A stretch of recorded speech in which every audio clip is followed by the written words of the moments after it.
Let's talk about menopausal hair loss. I have been prompted to do this video today because I am in the middle of my big winter shed. Once a year in about October time, I seem to have the mother of all menopausal hormone related hair sheds, and it's happening at the moment. I'm losing a lot of hair.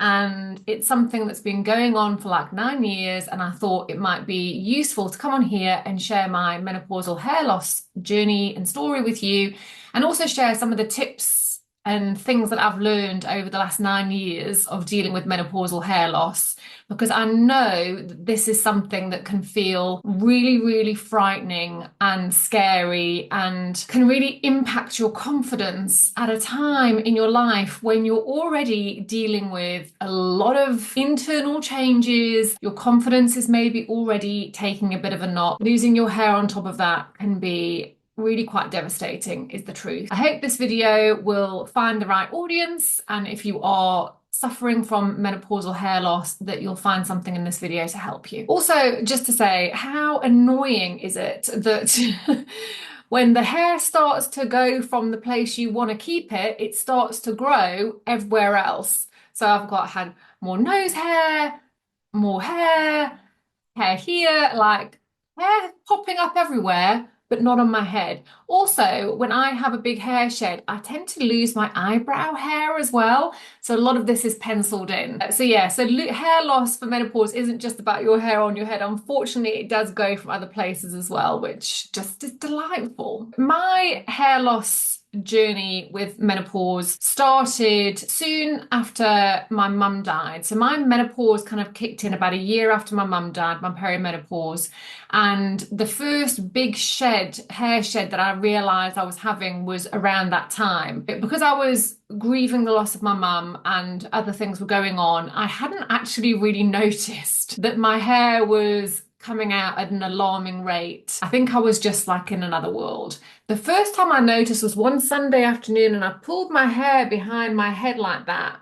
And I noticed that there was just like hardly anything there. Like my pony had just like vanished. And I was like, oh my God, what is going on? I feel like I've lost half my head of hair. So that first hair shed kind of sprung itself on me and was quite terrifying because it literally just felt like I'd lost half my head of hair. My hairline had receded massively. So that's one of the things that happens to me when I'm having a really bad hair shed, is that my hairline tends to recede really badly. So this shed that I'm having now, even though it's been pretty awful, I'm obviously having quite a lot of new hair growth because these are the bits that normally just disappear, and I'm completely left with like just no hair at all. My hairline really recedes and I'm having a really bad shed. So there's a lot of like brushing your hair down to try and cover it. But yeah, that first hair shed took me completely by surprise. And unfortunately, it sort of threw me into fear paralysis. And I was too scared to touch my hair, have my hair cut. I just tied it up. I washed it less. I brushed it less. I just thought if I just ignore this, it's just going to stop on its own. I also didn't want to be doing anything to bring more hair out of my head because I felt like I was literally going bald. So the first time I had a big hair shed through hormonal changes, I completely ignored it. And that is probably, in my mind, the worst thing that you can possibly do, because while you're not going to stop your menopausal hair from shedding, it's going to shed kind of no matter what you do, but actually the things that you do can manage it and can minimize the impact of hair shedding. So just to give a little perspective, this is the hair that has come out of my head in literally the last 2 days of hair washing and brushing. To some women, this will seem like a scary amount. To some women, it won't seem like a lot. Bear in mind, I've got very fine hair and short as well. So to me, this is a lot of hair to be losing in 2 days. That seems like a lot of hair to me. So just to put it in perspective, I thought I'd fish this out of the bin, because one of the things that you find yourself doing is like cleaning out the plug hole a lot and cleaning out your hairbrushes a lot. And I actually do that every day to kind of just monitor how much hair I'm losing as well. Not that you have to do that, but I kind of like to keep track of it and not let it build up, because if you let it build up and then you take it out all at once, it can actually look even scarier. Here are some of the lessons I've learned over the last 9 years. The first one, as I've said, is don't ignore the hair loss. As tempting as it is just to tie it up and try and pretend like it's not happening, there are things that you can actually do to increase or change your hair care and your scalp care as well. I do think that one of the reasons my hair shedding hasn't been as bad as it probably could have been is because I have actually taken steps to treat it and I haven't just ignored it. Don't let it paralyze you. Don't ignore it. There are definitely things that you can do to minimize the severity of your shedding. Also, in terms of how many hair shedding things you can expect, our hair naturally sheds, by the way. So we shed more hair during menopause because of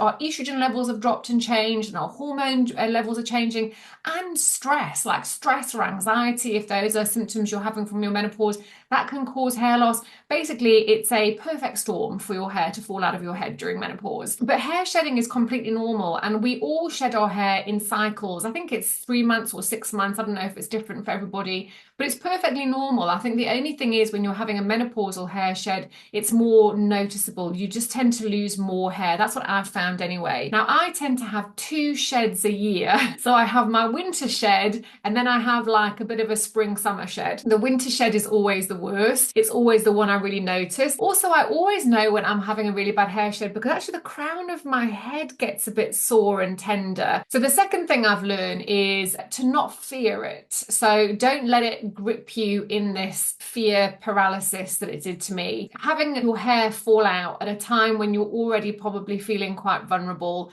can make you actually fall out of love with your hair, with your appearance, at a time when you're already feeling things are changing, your skin is maybe changing, things are changing. So you're already feeling quite sort of sensitive and aware of changes that are happening. And I think your hair falling out, as a woman, a lot of our femininity we feel is attached to our hair. When it starts falling out, it can be really, really scary, and it can really knock our confidence as well. Shedding is perfectly normal. Menopausal hair shed is perfectly normal. It's just a hormone transitional phase. Your hair will eventually stop shedding, and the more you accept it, the easier it becomes to manage. So now I'm going to share with you my personal favorite top tips for managing your menopausal hair loss. And I'm going to start with products. Now, obviously, this is completely personal, but I have tried every single hair product under the sun.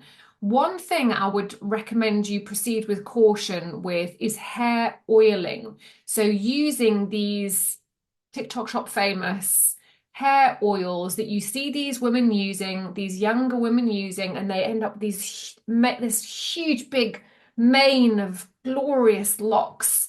When I tried, I think it was rosemary oil, all that happened was I lost more hair. And the reason being is that, especially if your hair is fine like mine, that kind of oiling of your scalp and your hair is almost too much for your hair to take.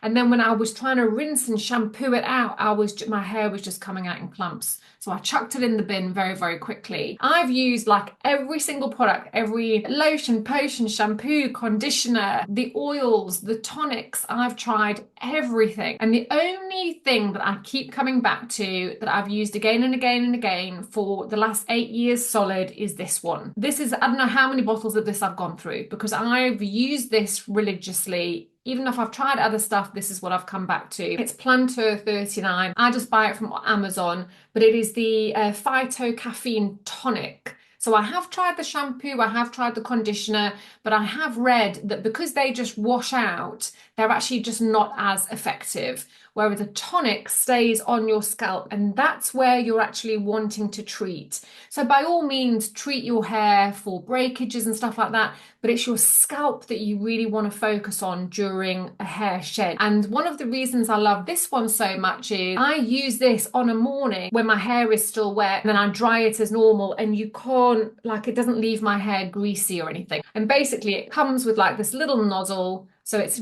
really easy to apply. And literally all I do, I've got the cap on, so I'm not gonna, all I do is I literally just do this and I just squeeze it along all of my hair from the front to the back, all the way around like this. And then what I do, and this is another product that I won't be without now, this is a scalp massager. This one is silicone one, but you can also get natural ones. So once I've put in my tonic, I then scalp massage my head. Now, when you're scalp massaging your head, don't drag the scalp massager through your precious, delicate locks. That is not the way to do it. What you do is you put it down firmly and then you give it a lovely massage like that. Then you pick it up and you move it to the next place. Massage it firmly for a couple of seconds, pick it up, move it to the next place. Go below your current hairline, especially if you've lost hair on your hairline. So go below your current hairline, because what you're wanting to do is encourage the blood flow to your hair follicles and to your scalp so that your hair will grow stronger and thicker. So doing this actually really does encourage your hair to grow, and I do think it makes your hair follicles stronger so that you shed less. This is a product I would not be without, and this is my daily routine when I'm shedding. I do it every single morning when I'm shedding. Every day I'm washing my hair, and I do actually wash my hair pretty much every single day because my hair gets really greasy because it's so fine. So whenever you're washing your hair, use this. I use it every single day during a shed, and then when I'm not shedding, I tend to use it once or twice a week just to kind of keep the shedding at bay. The second product that I have been using for years and years and years, and again, I would not be without it now, is this particular brand of collagen. This is called Revive Collagen, and the type that I buy is the Enhanced Plus. Now, funnily enough, they have actually brought out a menopause, peri-menopause, menopause, and post-menopause range of this Revive Collagen. But interestingly, it's only the Enhanced Plus, if I'm still correct, they may have changed the formula. Only the Enhanced Plus has keratin in it. And keratin is obviously good for your hair and nails. I've definitely found that when I take this every day, the hair shedding is minimized. I take it every single day. You just cut the end off and you drink it straight from the packet. It's really delicious, actually. I've tasted a lot of collagens in my time, and some are really like sweetness sweet. This isn't at all. It's just got a really pleasant but quite natural tasting flavor. I swear by this stuff. I swear by it. It's obviously good for so many other things as well. Collagen is good for your joints. So this is another huge thing when you're going through menopause. The estrogen is what helps your joints lubricate. So when your estrogen suddenly drops, your joints can get really, really stiff and really sore. That's definitely something I experienced in the early years of my perimenopause. This stuff really, really helps. And obviously just for your skin, there's so many health benefits of taking collagen. And this is the one I swear by. But also just to know, I don't actually have it with me, but I do take biotin as a supplement. The next product might be a bit of a surprise, but I've used this for, I would say, about 8 years. But actually, no, I probably lied, probably a lot longer, because I was using this before I even started menopause. So I've been using this sucker a long time. It's the Johnson's No More Tangles Kids Conditioner Spray. And I use this once I've washed my hair. When it's still wet, I spray this on the back. So if you suffer from tangles in your hair, you just spray this on the back, give it a couple of seconds to work in, and then brush it with a brush that has been designed to brush wet hair. I know that some people don't like the Tangle Teezer brushes. I've been using Tangle Teezer for years and years and years. I do feel it's a brush, even if you have a really stubborn knot, Tangle Teezer will really work through it really slowly, really, really delicately, without damaging, without breaking your hair. So I still believe that these are the best. The one step that I do before brushing is this. So again, I've used so many different hair oils over the years, but because my hair is so fine, a lot of oils just make it seem oily. Even the super expensive ones that everyone's like raving about, they just do not do my hair good at all. Moroccan oil, it's the OG. Again, I've been using this for uncountable numbers of years, and it's the product I always keep coming back to. This one is nearly finished. It's literally down there. You can use this on wet or dry hair. I used to brush my hair first and then put this on, but while I'm going through a hair shed specifically, what I find is 1 or 2 pumps of this in my hands. You kind of do that with it, and then I just literally do that with it. I just like pull it through my hair, just really, really gently. I start at the lengths and then I just go like this and I do a little bit of massaging and I put it all over my hair. And then if I brush it, there's literally just no knots ever. So I feel like this and this are the holy grail of detangling your hair. But this Moroccan oil is argan oil, I believe, and it's also just really good for your scalp, for strengthening your hair, for shine. So it's not just shining your hair, it's treating your hair. Those are my holy grail products when it comes to menopausal hair loss. And also just briefly to mention, I personally believe that tying your hair up in one of these, I think this is kinder to your hair than putting your hair in a ponytail because there's less pulling of your hair. And speaking of ponytails, these are not the best for putting your hair up while you're having a hair shed. A silk covered scrunchie is much better. Just some sort of general tips as well that I've kind of picked up along the way. Scalp massage, I feel, is a very, very important part. So even in the shower, when I'm shampooing, I don't shy away from massaging the shampoo into my scalp, stimulating those hair follicles. When you shampoo, when you put the shampoo in your hand, make sure you put it into a lather. Don't just put it straight onto your head. And then the thing that I've stopped doing is where you just kind of grab your hair and just kind of go, because for me, that creates more work for this little guy, more knots, and I was having more hair shedding.